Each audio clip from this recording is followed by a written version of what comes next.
Okay, so I'm just going to do my hair while I talk. I just think that I just don't feel like I just kind of want to be my regular antisocial self. And today didn't go as planned. Um, First off, let me say that I cannot take, my nervous system cannot take all of the death around me. Obviously, what's happening in the news now with the white person unalived by the ICE agent, you know, it's pretty messed up. The videos is just, all of these videos are so traumatizing. And, you kind of see what happens when the right person gets harmed, the right look of a person gets harmed. Because there was also a black person that was unalived, and this didn't even get any attention. And I remember seeing that there's like something every second at this point that it's just difficult to kind of take everything in. So I do try to stay as up to date with things as possible while building underground, you know, so to speak.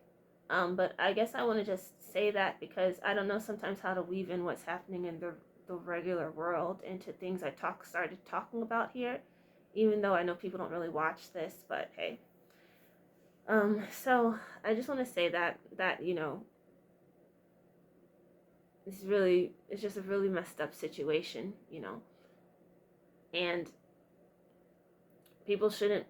I just don't see how a person should maybe lose their life in the process of this. Um, and you know, these things make me think about, you know, my mother never wanted to be a United States citizen. It was just not her goal. She wanted to be a permanent resident. I remember how she would renew her green card. I think you have to do that every 10 years or so. And, you know, she passed away before all of these things were happening. And I guess I'm still in that process. Um,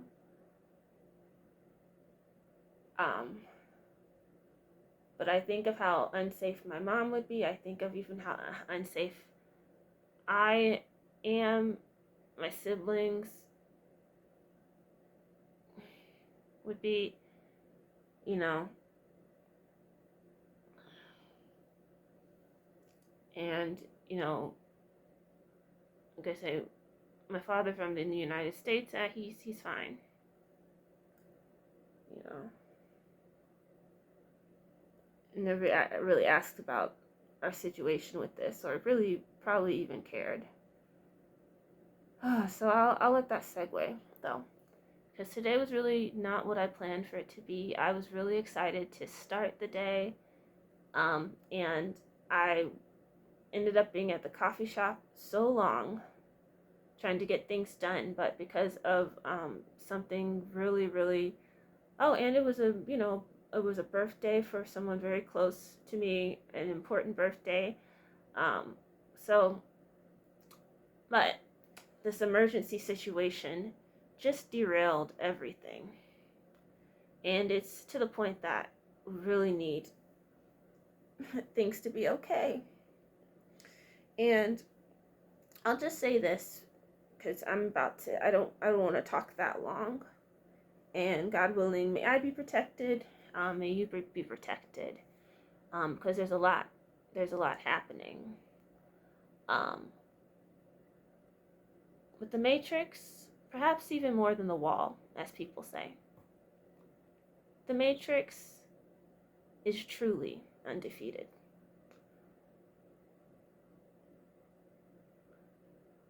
You will not escape the Matrix. And I don't know, maybe you will escape the Matrix, but I will not escape the Matrix. I will never escape the Matrix. You cannot run. I cannot run. I cannot hide. The only option is to face things as they are. And as a children's book said, I remember the book was like, you can't go around it, you can't go under it, you gotta go through it. it's important to face things, I think. And I think that's the biggest lesson. And sometimes facing it means when a seed either is or isn't planted, facing the fact that it can sprout, sometimes in a way that's really sad because of the way it was or wasn't watered. So that's it. The Matrix is undefeated. The wall doesn't have anything on the Matrix. Let me tell you that. Of course, I don't know, but I just know. So that's all I want to say. I have to figure out what else I'm going to talk about here because obviously these random rants are not really helpful. But let me go. I have about a little bit more time. I can get something done that I didn't really get to get done today because of how pressing things were. All right, have a good night, and I wish for your safety as well as mine. All right, good night. Bye.